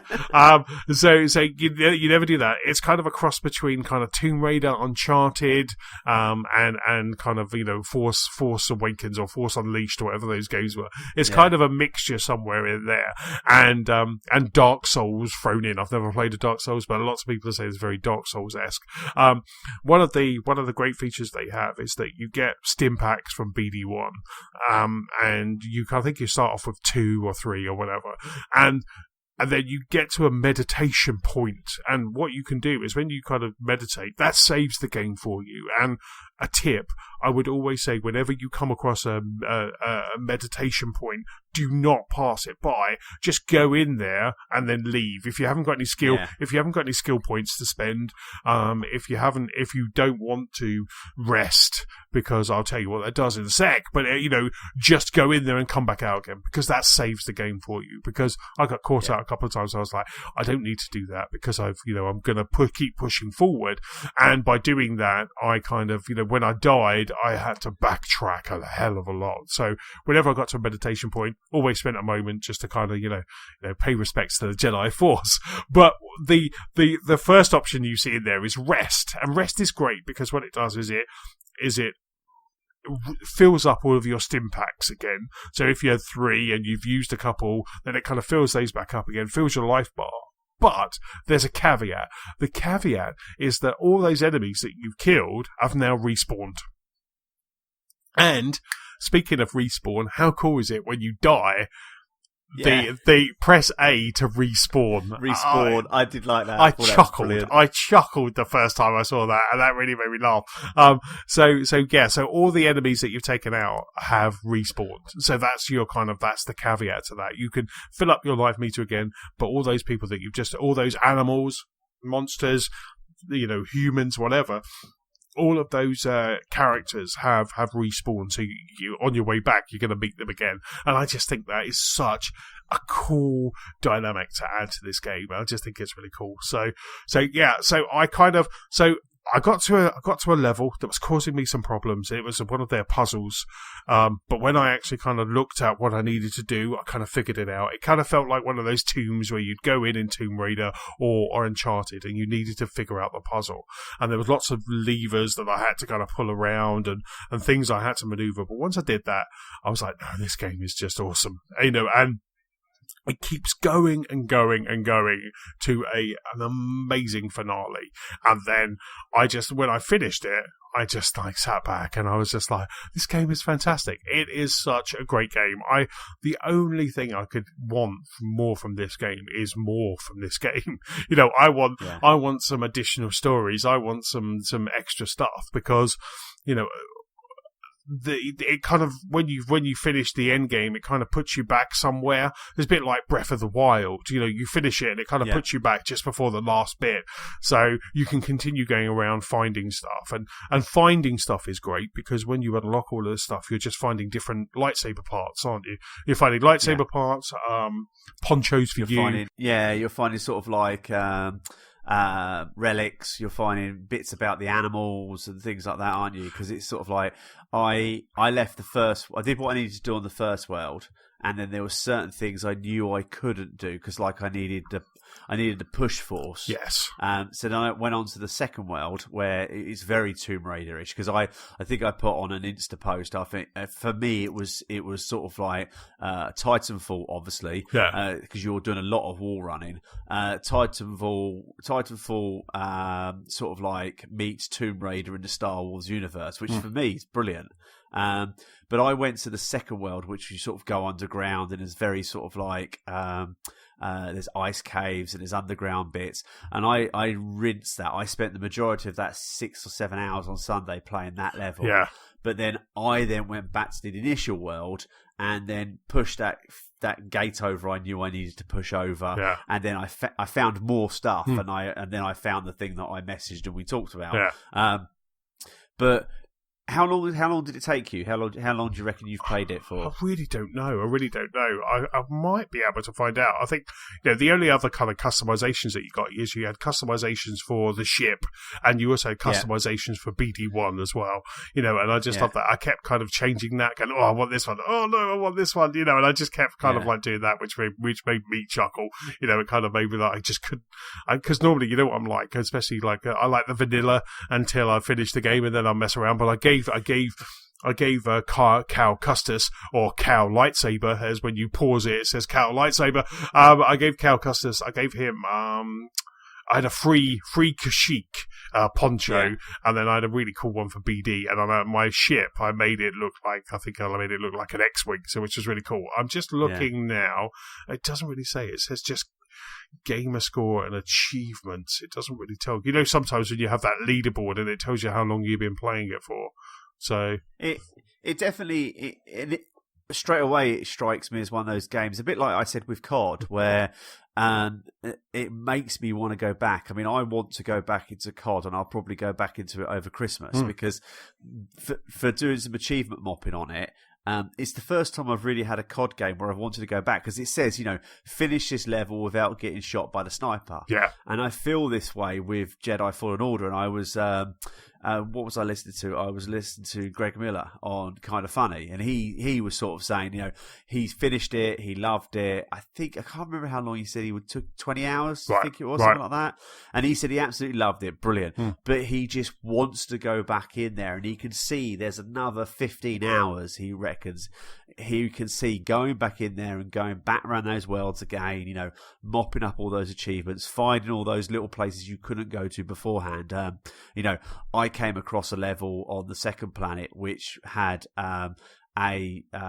you sort of swum down this cave, and then it came out to this open world, and you had this crash thing, which I won't give away, and then you had these two massive monsters, and I fought one, I couldn't fight the other, so I skipped around him. But then I got to a point where I'm like, okay, I can't go any further. It needs me to have power. Yeah. I need to have power. I don't know how to have power. Okay, I'll go back. So mentally noted, I've unlocked that on the map now, because when you... I don't know, I suppose a little bit like where R2-D2 brings up Leia in the original Star Wars movie. You bring up a hologram of the world that you've been. So I don't know about you, but I found myself quite often stopping, bringing up the hologram. You could full 3D rotate it, zoom in and out, and then you could see those areas where you're like, there's got to be something up there, yes. Or there's a bit that says, that's blocked, I can't go that way. Yeah. So... I did find myself, even on those first two planets, making mental notes about, right, I need to come back here because there's obviously something there. And so even if I don't have to go back there to complete the game, I will go back there once I have completed the game. So I think there is so much more in that game to find. Yeah, absolutely. I mean, like, just looking on the locked achievements, the locked achievements are, find all the BD1 holocrons, scan every enemy type and do all that. I always made sure whenever BD1 wanted to stop and scan something, I just was like, right, scan, because that's bound to be an achievement. I'm quite happy looking down the achievements. There is an achievement for killing an enemy with their own blaster bolt, and I never managed to do that, because it was in the E3 trailer, wasn't it, where you stop, kind of like Kylo Ren, you kind of stop the bolt mid-action, and then you pull the stormtrooper to you and put him in front of that bolt. I kept trying to do that and died a couple of times trying to do that, but I could never quite get the timing right. And it's good to see there's an achievement, but only 2.25 percentage of people. It's still a rare achievement at the moment. But there's lots of stuff there. So there's lots of stuff to kind of like play around with and just kind of have a bit of a mess around with. So which is quite cool. But yeah, I mean, like I say, I did like talking about. Sorry to interrupt the BB1 bit. I did like it when you're walking along and all of a sudden he hears beep, beep, and he jumps off your shoulder and he runs over to the right hand side and he's just standing there looking at you and looking at it and then looking back at you and you're like, then it comes up going, is it pressed down? I think yes, to scan, and then you scan and it brings up. But it was just the little droid in that really really added something to that game. Obviously he did things in it, but it just really added some nice little sort of funny bits, some funny little nuances every now and again. Yes, absolutely. I just think BD really kind of just added lots to it. I mean, like later on in the game, he kind of continues to do that, and I just think it's fantastic. There's one thing where he can slice into the red things that try and get that earlier on, because that's quite important further on. And it kind of you do. I think the game does a really good job. By the time you finish the game, you've kind of been to every corner and every level of all the maps, so it does a really good job of making sure that you're basically seeing everything they want you to see. So there's been no area that they've just created that you've stumbled across. You're kind of seeing everything that they want you to see, which I think is fantastic. But like I say, I mean, it's not without its issues. Like I say, I did the same as you. I did a really cool triple wall run on one level, and then leapt off the end of the triple wall run and just fell into nothing and just fell into space. I put a picture on our WhatsApp group where I got to an area and it was a big old expanse, and there was just stormtroopers standing midair because the floor, the floor hadn't kind of joined in, so I kind of restarted. And when you land on Kashyyyk is almost like one of those kind of documentaries, because as you land in, like the viaducts on making a game, it was almost like it was layering in all the different layers. It was just like, here's almost a wireframe of all the trees, here's a little bit more texture, here's a little bit more texture, and it kind of had that. This game will run so smoothly after a couple of patches, I'm sure, but which I did read there's a patch coming to PC this week, to consoles later, but I kind of feel that this game will run smooth. Unfortunately, I couldn't. At one point I did think, shall I just wait? Because I was having the midway, it sags a little bit midway, and I was thinking, I'm getting annoyed here. I'm not seeing flaws. Every now and then it would pause. It was a bit like Control, where every now and then it would just stop. I was like, what is happening here? Should I wait for a patch? But the story just kind of at one point just really kind of grabs you. So I just was like, no, I'm going to continue going, because that is one thing that is really good in this game, and that's the story. I really enjoyed the story, the characters, and all the way through. It's just absolutely fantastic. I think someone summed it up when they said, when most people play this game, which would be Christmas, it will play perfectly. Because those patches would have done, and I know that preview copies, people didn't get preview copies in time to do reviews before it came out, and I think that was, a lot of people were speculating that was because it wasn't that good, and I think it is just because I think they pushed this game, the development of this game, I think they've pushed it right to the release date, and it's almost like they could have stopped at some point and gone, that's our game. But I think they wanted to get so much out of this game because of it is Star Wars, maybe because of the history that, EA have had with Star Wars over the last 3 years. But you could see there's a lot of love in this game, and there's a lot of passions gone into creating this game by Star Wars fans. Yeah. And I think that they've just pushed that to the day it got in our hands, and hopefully, I'm going to try and jump in this weekend, although I'm doing a running event on Saturday morning, so I'm going to try and jump in a game, but I'm just loving every minute of it. Absolutely. You can imagine that Disney were like, right, we've got to get this game out. We've got Rise of Skywalker is coming out. We've got to get this game out there. You can't wait. As you say, probably the same with Battlefield. I think when we had Last Jedi, Battlefield was out. So people are coming out of the cinema going, I love that, I'm Star Wars. And then they walk in and they want to play a Star Wars game, and it's there.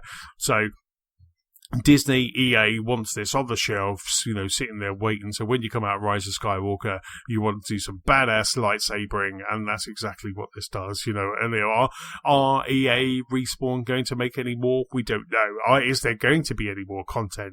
I don't think they've said any yet, but I think they're just focused on this game. But focus on some patches, getting that done. It's going to be everyone's Christmas list, and like you say, when they're playing it kind of after Boxing Day, this is going to be perfect. This game's going to be fantastic, and all those bugs will be ironed out. But it's just, for me, it's left me with a quandary, because I'd already kind of put it as my game of the year, but this isn't my game of the year. I've had a really good time. I love it. I think it's fantastic. I was about to say, after last week's pod with James, are you allowed to call this a game of the year? Because I thought I'm not. I thought it had to be. We've already done it. I've already started etching the trophy, and I've got to the L and the U and the I. But I really had to think like a Star Wars game from Respawn. This looks like it does. This is going to be my game of the year.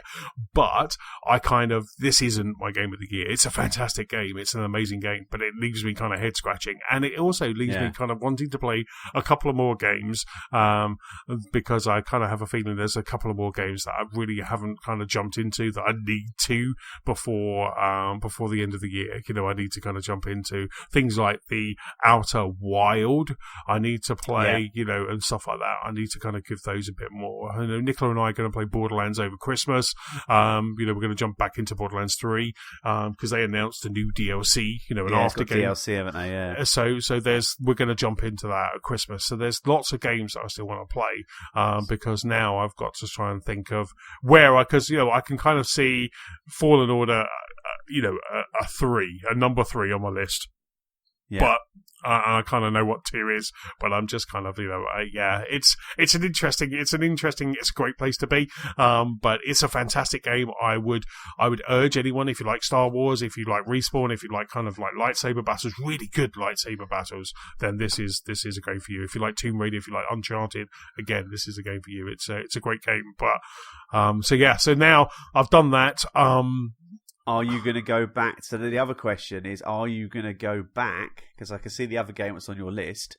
But so do you think now you've done Fallen Order, are you going back to Death Stranding, or are we going to go somewhere else? Oh, no, I'm going to go back to Death Stranding. That's what I was going to get. I'm going back to Death Stranding now. So I'm playing Pokemon Sword. I got Pokemon Sword, not Pokemon Shield. I got Pokemon Sword, and I'm playing that. I'm just enjoying the very first bits. It's a very standard Pokemon game where it's taking you through kind of the tutorial side of it. I've just got to the big open world, which is crazy because there's so many Pokemon around and you're almost like running away from them because they're all like ginormous. Like I saw something. I was like, I've never seen you before. I'm going to jump into this battle. And it was like a level 40. It was almost like a level 40 Pokemon. And I'm like level 12 or whatever. So I was just like, there's no way I can battle this. So I had to kind of back out. One wouldn't let me back out. So I started to panic. But I'm really enjoying Pokemon Sword and Shield. I've probably played about 2.5 hours of this. So I've kind of got my character. I've got where I am. It's really cool. So that's kind of where I am right now with Pokemon Sword and Shield. I'll probably have more to talk about next week. But right now it looks fantastic. It's playing like a Pokemon game, but I think I want to play Outer Wilds, but I also want to play Death Stranding. Is it I'm just trying to look at it online.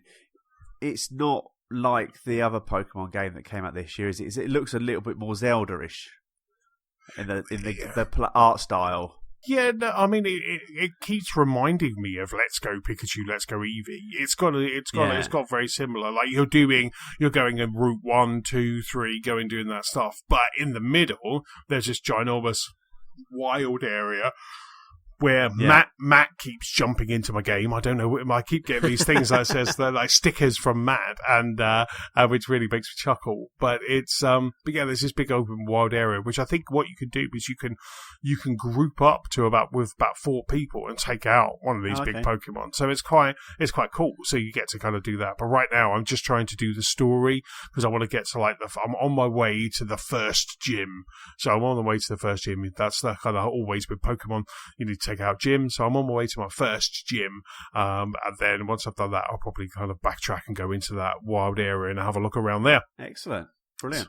Sounds like fun. So is that anything else you've been playing, or is that about it? No, that's about it. I've got a couple of long journeys next week. I've got to go to Manchester and Liverpool.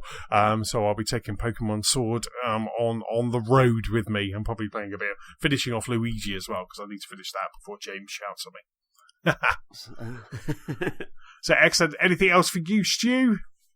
No, I'm just looking at the timer. I think we better get into some news. Absolutely. Let's jump into some news. But before we do, don't forget you can rate, review, and subscribe to this very podcast for free on iTunes, Spotify, and also on YouTube. In this week's news section, PS5 controller could potentially be leaked. We have those Game Award nominees, and also we've got brand new information on Half-Life Alyx that got released just before we started podding. But the first piece of news, Stu, is with you. I got a story here that jumped up on, I think it jumped up on the 18th, which was PS5 controller shown in patent images. So the images were published in Japan. A Japanese patent office today, the 18th, are attributed to PlayStation manufacturer, and much of the description of the PS5 prototype pad in a Wired article. In the Sony's next gen controller is described as an awful lot like the PS4's DualShock, which, looking at the pictures they got here, it does look very much like the DualShock, which is I'm slightly surprised about. The patent specifies highlights include a microphone, but compromised images posted online show that the subtle changes in design picture, a slight change to the controller over the DualShock 4. Get my teeth in. The controller pictures in the patent feature larger triggers, slightly smaller sticks. But I think that's been disproven now. Right. A USB port, and more importantly, no light bar. Ooh. So it looks like, from looking at the images, we know about the adaptive triggers that it's supposed to be having, but it looks very similar. It looks like it's still got the touch button at the top of it. But yeah, they're saying that initially from the pictures you can see, there's no light bar on it. So people are assuming that that's either that they're stepping away from using it for VR, or they're going to make a new way of tracking the controller in VR. Wow. So, what's your thoughts on it? I don't know. I suppose as a collector of the Microsoft controllers, I don't want Microsoft to change the controller of the new Xbox. I don't know. I think certainly some people might be disappointed that it isn't a boomerang-shaped controller or something silly or revolutionary. But I think that we're beyond that now. And actually, if it ain't broke, just don't. If it ain't broke, don't fix it. Just slightly improve it. Exactly, and that's what this is. I mean, if you stacked up, a PS1 controller all the way through to PS5, you can, if you put them all next to each other, you'll just see the same form factor, slight iterations all the way through. With thumbsticks, with rumble, with touchpads, with all of that sort of stuff. So you can see kind of where they're going. I don't think Sony are ever going to kind of break away. For me, I can't wait to see these in flesh. I think the most exciting thing about next year is going to be PS5 and Scarlet reveals.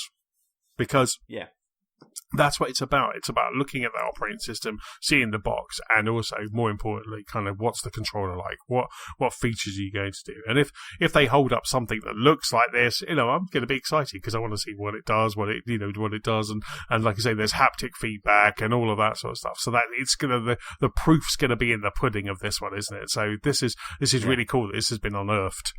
So this kind of gives us an understanding of where their headspace is. Yeah, I mean it's going to be interesting. I mean, reading on the article, they're saying combining with improved speaker on the controller, the haptic can enable astonishing effects claim Wired.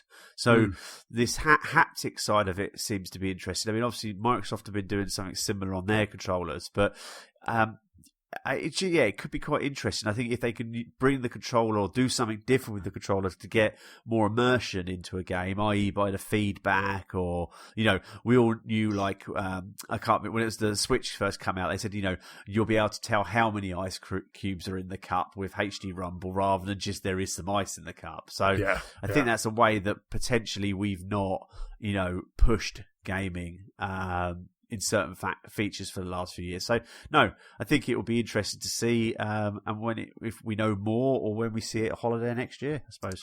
Absolutely. Like I say, I would imagine that both Sony and Microsoft are probably gearing up for February, March next year to kind of like start showing us, and I can't wait. Can't wait to see what they've got and what we're going to be playing with. It's very exciting. Excellent. And the next story is with you. Yes, so on Tuesday, the Game Award nominees were announced, and of course, with everything that gets announced this day and age on Twitter, it came with a slight controversy because the Game Awards should really be renamed to the Death Stranding Awards, because Death Stranding really was it's out for a couple of weeks, maybe even a week when this came out, and Death Stranding, Jeff Keighley's mate, Kojima, makes a showing in almost every single category. It was quite funny. I was expecting to see him in esports, best racing game. Yeah, exactly. Best esport.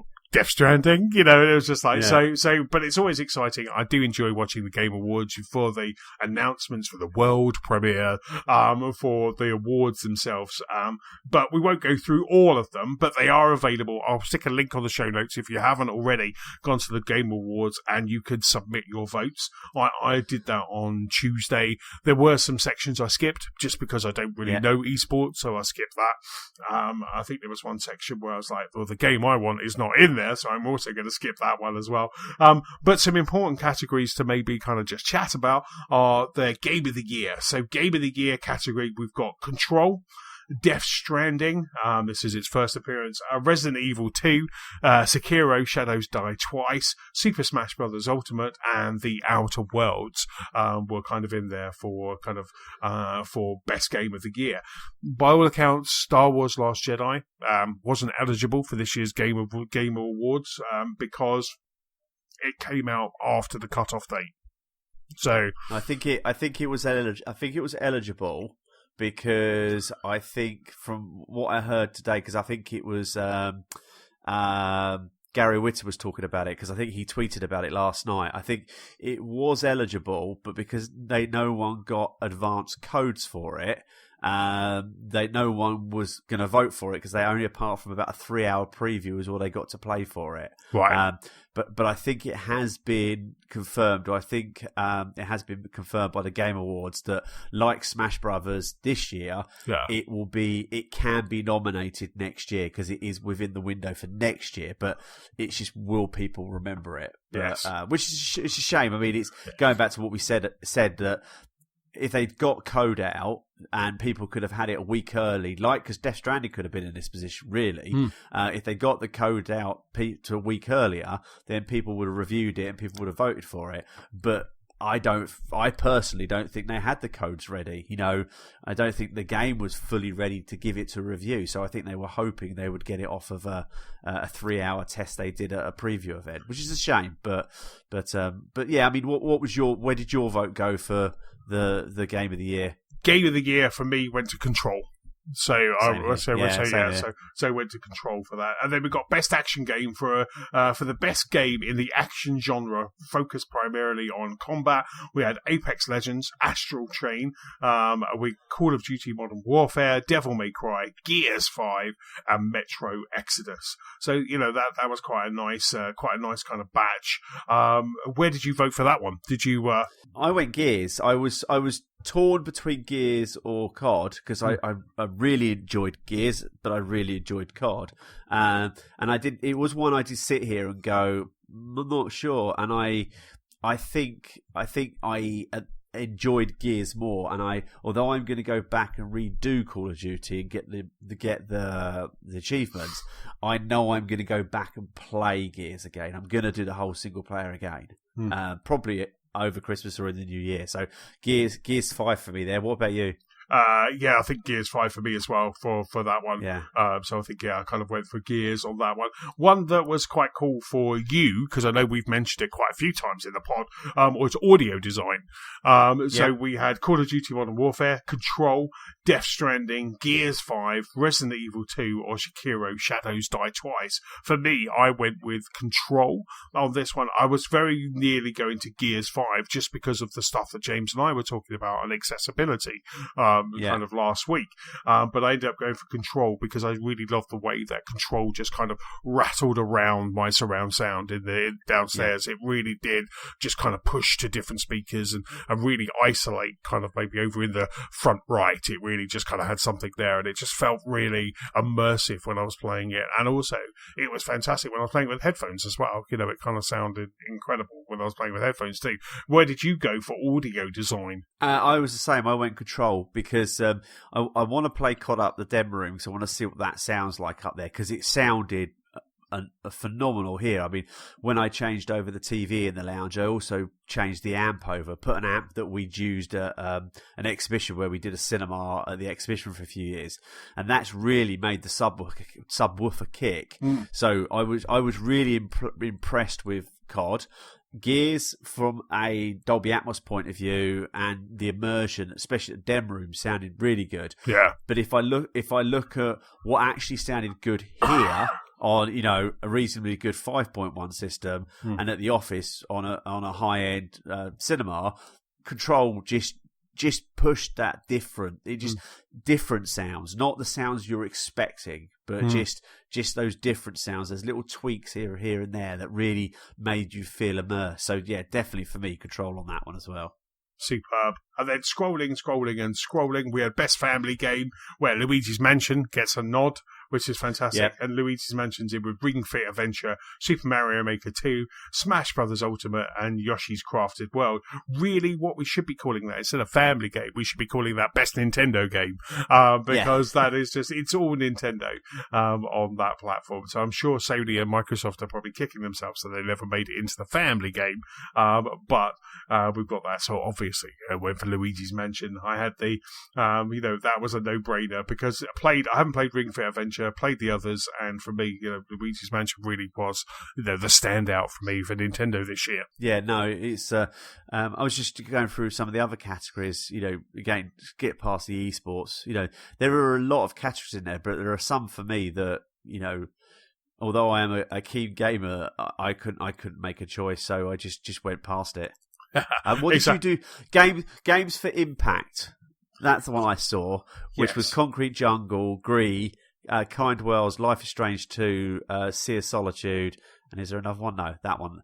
Yeah. Did you do Concrete Genie? I did, Concrete Genie for that one, yeah. And also we had Indie Game, and we had Disco Elysium, which I haven't played, Grizz, My Friend Pedro, Outer Wilds, Slay the Spire, and Untitled Goose Game. And you can tell by the way that I went up on one of those, I went for Slay the Spire. Almost went for Untitled Goose Game, but considering I only really played 2 levels of that, I need to get back to that. But Slay the Spire for me was just, was a fantastic game this year. Just looking through some of the rest of them, really. And it was really interesting. In the mobile space, we had Call of Duty, and then you had Grindstone, Sayonara Wild Hearts, Sky, and What the Golf. So that was, apart from Call of Duty, the other 4 were iOS exclusive. Yeah, you're right. Yes, they are, aren't they? They're Apple Arcade, yeah.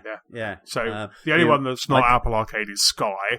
With that, but it was an iOS exclusive. I don't know if it's still iOS exclusive, but the rest are Apple Arcade apart from Call of Duty. I did Grindstone for that one, because I actually, after hearing someone, I've been playing Grindstone on my phone every now and again, because it's just something that I could just play a level of and not do anything else. But I quite like that game. That was really good. Yes. What about performance? Who did you vote for in that one? Because that sort of covered some of the games that we've been playing, really, didn't it? So Norman Reedus for Death Stranding, Mads Mikkelsen for Cliff as Death Stranding, Matthew Porretta in Control, Laura Bailey as Kay in Gears, Courtney Hope in Control, and Ashley Birch in Outer Worlds. Did you vote for that one? I did. I went for Gears. I went for Laura. Yeah, I went for Gears. I'm trying to find it on my list. There it is. Down the bottom. Laura Bailey. That was it. I went for Laura Bailey. This is worrying how similar me and you are voting, because I went for her as well. That's so cool. I almost went for Matthew Porretta in Control, because I really love those little vignettes that he kind of jumped into every now and then. But I went for Laura Bailey. So it was just really cool. Like I say, the Game Awards nominees are there. The show know is I'm just scrolling to the top, is December 12th. So Thursday to December 12th, where they will all be revealed, along with lots of reveals and hopefully maybe an Arkham game, maybe. We can only buy home every time there's going to be a big major thing for the next year. I'm going to go, there's going to be an Arkham game. But yeah, so the 12th of December is the Game Awards, and nominees are open right now. So like I say, I'll stick a link in the show notes for that. And then Stu, the next piece of news is with you. Yes, for me it is. Sorry, I was just looking at something else because I'm thinking, what else is the 12th of December? And that's the day we're all supposed to vote. And plus, I'm going to a Christmas party in London, so I'm just trying to work out, because they're on early in the morning, aren't they? The Game Awards. Yes, really early in the morning over here. Yeah, it's like 2 or 3 o'clock, like on the 13th for us. Really, it's that kind of time. I'm always I'm working from home on the Friday that day, and I just kind of watch the Game Awards live just to get all those world premiere. It might be another one where I'm coming home from a lash up Christmas do in London, driving back. Well, I won't actually be driving back because I'll have to get the train back, but get the train back and then stay up and watch it. But anyway, the next story is with me. It's a Stadia related story. I'm not going to go into everything what's been going on this week because I know there's so much stuff across the internet. But I sort of picked this one up, which was basically saying that some people who pre-order Stadia still are saying they still can't access it. Wow. So in June, Google made the enticing offer for its new streaming service Stadia. Anyone who pre-ordered the Founders Edition would be able to lock their username of choice for anyone else. Now, however, some people who have pre-ordered the service say they haven't gotten in. Instead, they find themselves waiting for an email from Google with their login information a day after the video streaming service is launched. Wow. I did also see, people, anybody else waking up disappointed reads a post on Stadia subreddit where early adopters have spent the last 24 hours sharing their hopes and dreams and frustrations with the service's messy launch, with some people who pre-ordered Stadia Founder Edition receiving their controller, Chromecast Ultra and membership information. Others are still waiting for their order to be shipped, their emails, or even their credit cards to be charged. Founders Editions were unveiled on June the 6th, so not last month, but June the 6th. In addition to a night blue version of Stadia controller. I mean, for me, one of the key things to ordering this, or when I ordered it, was to be able to claim my name, and to see what it was like. So actually, I'm glad I cancelled it now, because if not being able to, I mean, a few things I've heard this week is little things like your buddy pass you can't give out till 2 weeks after you get your kit, not when you actually get in to get it till you get your kit. You can't do screen capture. You can't. The achievements aren't going to unlock. They're gonna post the achievements or keep track of them, but your achievements aren't going to unlock. And, some of the videos I've been seeing online, there's lots of latency, but just the simple thing of, hey, I pre-ordered my Founder Edition. Yeah. Let's just say, so that was June. So let's just say July and August. Let's say it took 2 months for those Founder Editions to run out. How they can't produce enough. Know a number, get it to the countries it needs to go to get it out for shipping. It's simple. It's logistics. We're going to allow. Let's go back to the ill-fated Xbox controller I discussed earlier. Microsoft said they were making 1,000. Yeah. They probably had 200, maybe 250 available online, and the rest of them went to X019. Yeah. So surely Google must have stood there beforehand, or Alphabet stood there beforehand and went, okay, we're going to sell 20,000 Founders Editions. So we need to make 20,000 of these by the middle of August. We anticipate that we're going to have run out, but we'll at least know to what countries we've got to send these to. So Europe, America, Asia, Middle East. Yeah. So that would be really annoying for me. What's your thoughts on what you've seen of Stadia this week and this story? Yeah, absolutely. I mean, I think the fact that they, one of the WhatsApp chats that I'm in, one of the chaps there, Daryl, he basically got his controller and Chromecast 2 days before his code. So he got to just look at a controller and look at his Chromecast, but he couldn't actually activate it because he hadn't got his code. So he had that. And I mean, and how hard is that? That's just an automated thing that should be out the day that says shipped. You should get your code. You should have your code sitting there waiting to do everything.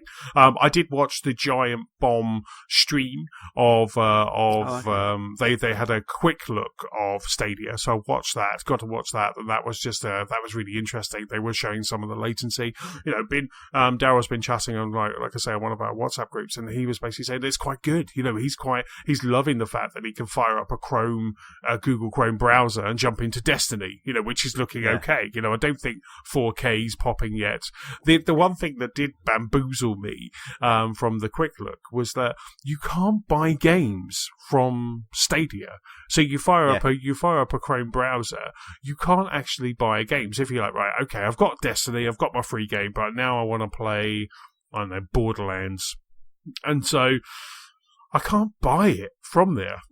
I have to fire up an app on my phone to then go and buy it, for it to then appear in my Stadia. And who greenlit that? It's just like, we want players to be instantly in and jumping in. Oh, but then they've got to come out to their controller, and then they've got to be, then it's all kind of part and parcel of that. And it's just really, they've got to come out to their phone and buy it that way. So I kind of felt that was a bit interesting. The early kind of previews that I saw, including the Giant Bomb, the latency was quite annoying. From Daryl's hands on, he's actually said, within 5 minutes, he actually forgot he was playing Destiny in a browser. He kind of actually forgot because it was looking gorgeous and he was playing it. So, which was great to hear, because I don't want this to fail. I don't want people to kind of suddenly see. I mean, okay, it looks like Google have messed up on deliveries and shipment, and they've done some real faux pas on this, and a lot of the features are scaling back, as you was talking about, achievements, 4K, all of that sort of stuff, your friends' codes, all of these things they're really kind of making a bit of a mess on. But I really don't want streaming to fail. I fire up my xCloud and play Sea of Thieves. It's gorgeous. So I just want that, because I don't want to have to be there. And when I'm talking to people who really don't play games like you and I, like us, like anyone listening to this podcast, I don't want to be explaining myself. I don't want to say, streaming. I'm like, look at this. I've got a 5G iPhone and I'm streaming Halo Infinite. And they're like, yeah, but it doesn't really work, does it? Because it judders all the time. I don't want to be in those situations. So I really want this tech to work. I want this tech to work because soon, and I kind of had this epiphany yesterday. Soon, it's probably all the drugs and the honey and lemon that I was taking. But soon legal drugs. Yeah, exactly. All I can take, because I'm asthmatic, all I can take is paracetamol. So I can't even have like night nurse or day nurse or aspirin cold, or anything like that. I can't take anything aspirin because it would just kill me. So it was paracetamol and codeine, I think I had yesterday. But honey and lemon, and then I was thinking that we are going to have 5G soon. So even though now, I mean, as you saw on the train journey home, we could barely get a web page to view. We were trying to watch EXO to see, to have a look at your elbow. And we couldn't do it. We couldn't, it's a nice elbow. We couldn't do it. We couldn't stream that on the train. But soon, within the space of 24 months, 2 years, 3 years, we're going to have 5G. And then it's going to be a game changer. So, as Phil was saying, and as they should have said on here, as Phil Spencer was saying, and as the other Phil, who's with Google Stadia, what they should have been saying is, this is very much, you're not a founder, you're a beta, and you're paying a lot of money to be a beta. But like I say, there's some hands-on in the home. This is great. It's kind of working okay, but I just want Google to be better. I just want them to be better. I want streaming to work. For me, the word founder suggests that you're in early. You found a business. You're in early. So actually, I think if Google had said, this is a founder's edition, it will be followed up by a developer's edition, let's say, and you're jumping on early, you get to choose your name, come on board, and again, I hate putting it back to Microsoft, but a bit where Microsoft have done well, or maybe they've looked at what's happening with Google, and they've gone, we are in development. This is going to take several years to smooth out and get right. So why don't you come on board with us? You're a keen gamer. It's not going to be perfect all the time. just like we're finding with xCloud, but jump on board and come and play with us. I think that would have worked better. I think one of the things that get me as well with Stadia is the fact that apart from Destiny, you've got to buy a game.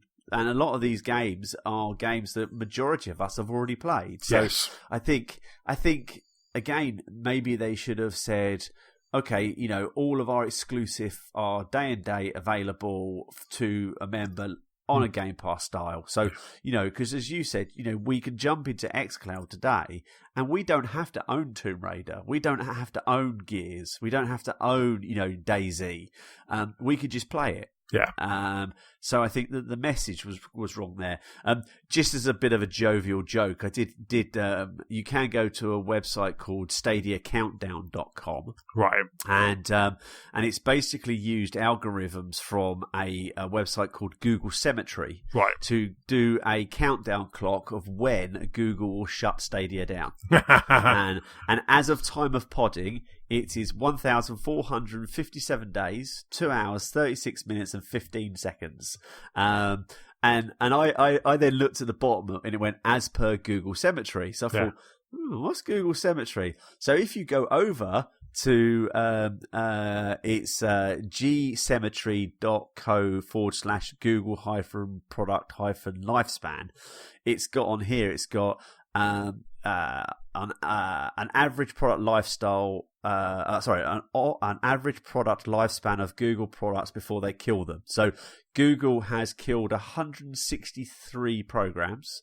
The average lifespan of a program is 4 years, and Google have made 212 acquisitions. So then you look below it, and you look at, like in 2019, they killed 24 products. In 2018, they killed 11 products. In 2017, they killed 8 products. And then what I then found even more funny was then when you scroll to the bottom, they go recent deaths, and they've got these little tombstones where it goes like G Suite training, video-based training system. Its lifespan was 2013 to 2019. YouTube Messages, a messaging service, was 2017 to 2019. YT for Nintendo 3DS, which was a YouTube client, obviously, for a 3DS. That was 2013 to 2019. And then Google Jump, a cloud-based VR, which I thought, okay, this is cloud-based. Okay, it's cloud-based VR, but that was 2015 to 2019. Wow. And then there is another tab right at the very top, which was they've got Google products near death. So these are where they're looking at things like Google Hangouts, which they're saying is going to die on December 2020. So wow. I'm like you. I don't want this to fail, because I think Microsoft needs competition from others. Yes. And even if PlayStation do use the Azure cloud for the PlayStation version, it's still going to be competition, or they use AWS servers or something like that. I want this to survive, but there is just that very small part of me which just wishes just Google had done this differently and not tried to release it as a product, but release it as a beta, release it with some games that people can play. Because, part of me wanted to still have the pre-order when it came out, because I wanted to play with it myself, but also I've just bought a Chromecast Ultra for £70, so actually I was nearly at the Founders Pack anyway. Yeah. But I am glad that I have avoided this, because I can see me being frustrated with this. Yeah, I mean, it was good to see that the 12 games that James and I were reporting on last week, I think on Sunday night they went up to 22. But I think one thing that you said there, which actually kind of hit the nail right on the head, is they should have done that. For the founder, they should have said, for a limited time, 6 months or whatever, all of these games are free. Yeah. All of these games are free. Try them out. Just jump in, because that's the best thing to do. If you imagine jumping into Assassin's Creed Odyssey, then going to Red Dead, then going to Tomb Raider, just messing around with those, where you're going to get that, you're going to play Destiny 2, and then you're probably just going to maybe have a kind of, I think Guilt was the only one that was the proper kind of exclusive, but looking at the Giant Bomb Quick Look, they went past that quite quickly. They were like, let's just play something else, and so yeah. It's analytics. They need the analytics to promote and improve the service, which is why Microsoft is saying, give us your feedback if it's not working. So, as you say, they should have, here's your founders, 6 months free, go crazy, play as much as you want from these 12 games, because as you say, we found out with xCloud that the West of Dead's playing really well, Gears is playing really well, but we've got issues with Forza. Brilliant. That's insight into the brand for Microsoft. That's what Google should be doing. But there'll be a lot of people out there now sitting there going, I'm playing Destiny, that's all I'm playing. I'm just playing Destiny. And I think, as Greg Miller said on Kind of Funny, he'll probably play it to play Destiny. I think he mentioned that someone has sent him a code for something, and he went, oh yeah, I'll pop that code in and play. But because he wasn't sat near a web browser, he couldn't redeem that code. For that free game. So I could see a lot of people getting their name if they could get it in time, and then chucking it in a drawer and waiting until 2020. Yeah, absolutely. This will improve in time, but right now it's just, as you say, it needs those games because, if you think about it, just firing up xCloud, you've got those 50 games, we're jumping around, just trying all those, leaving feedback as we go. That's all information that's going back to Microsoft, where Google Stadia is, Destiny runs really well, and that's kind of it. But yeah, so we'll keep reporting on Stadia and see how it kind of shapes out over the next couple of weeks, months, years, but hopefully it just kind of keeps on improving. So the next story is a Half-Life story, a very exciting Half-Life story, potentially. I couldn't believe it. I was just literally I think there was a rumor, or Jeff Keighley may have spoiled it a couple of days ago, where there was some off-camera stuff getting ready for Game Awards nomination, and he said Half-Life, he said the words Half-Life Alyx, and Alyx, for anyone who knows who has played Half-Life, is a character that was in Half-Life 2.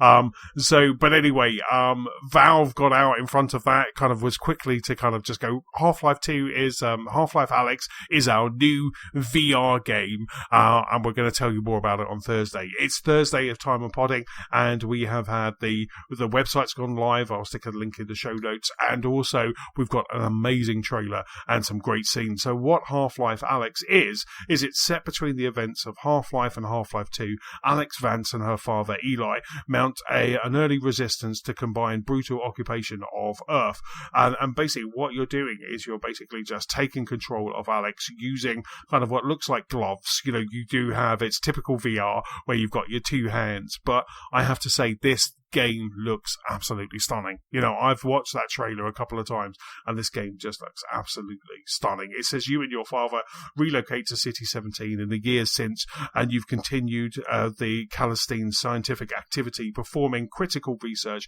and building invaluable tools for humans brave enough to defy the Combine. So what you're basically doing is just going through using all of these tools. In the trailer, they have a gun. There's a couple of guns, and they kind of take you out. I didn't see a crowbar, but there's definitely a couple of apparently guns. They've had problems with the crowbar, I heard. Right. I heard they've had problems with texturing it into the VR world. Wow. But this is this basically supports different environments. It supports locomotion method. So what the environments that you get to kind of, it will support is Valve Index, HTC Vive, Windows Mixed Reality headset, Oculus Rift, Oculus Quest with PC, and the link cable as well. So I thought this would be coming out on Index and HTC Vive only, but seeing that it's coming out on Windows Mixed Reality, Oculus Rift, and also Oculus Quest with PC, this really kind of gives you hope that it's going to be kind of a real kind of groundbreaking VR experience. They also have different setups as well, so you can play it sitting, you can play it standing, there's room scale, you can teleport, as many games are doing at the moment, from A to B. You can then smoothly zoom from A to B as well, which may cause you to feel a little bit queasy, or you can use the analog sticks to walk and run. So I thought this was really interesting, and they've got finger tracking. I think that's probably more for the HTC Vive and the Valve Index, and they've also got the trigger based as well, so if you're using Oculus. So they've really this game really has been built from the ground up with VR in mind, and like I say, I'll stick a link in the show notes because this trailer really needs to be seen. It looks absolutely stunning. I was just reading on the website now. They've got here that owners of the Valve Index controllers also get Half-Life Alyx for free. Wow! So if you do own the Valve Index controllers, you will get it for free in your Steam library in March 2020. So, no, I mean it does look. The website looks stunning. I will be hitting play on that little icon once we finish podding. But yeah, it does. The website looks stunning. I've not really played many of the Half-Life games, but this certainly makes me want to jump in to this and potentially go back and have a play at the others. I think the orange box is kind of what you need to. It may even be backwards compatible with the orange box, because the orange box is just, that's how I played Half-Life, because I never really, the reason why I fell out of love with PC was Half-Life, because I got this game called Half-Life that everyone was telling me to play, got it home, did the thing that everybody did then, kind of like tried to install it, put the discs in, multiple discs, so we didn't have a CD, I did all that, and then it wasn't compatible with, I had to go and buy a new graphics card. So I went out, bought a new graphics card, and then I kind of did that, and then my motherboard wouldn't support, and it was just time and time again. I think on Sunday evening I got to play it, and I was just like, nope. And even then I tried to go to maximum settings and it wouldn't go because I didn't buy the best graphics card. And so I was just like, and that's when I just really did just like fall out of love with PCs. But it's great to see this is coming to all of those. The one thing that kind of scares me is the head crabs when I was playing Orange Box on 360. I remember one night staying up until 4:30. The sun started coming up, and I was like, "Oh bugger, I need to go to bed," But the one thing that panicked me every single time were the head crabs.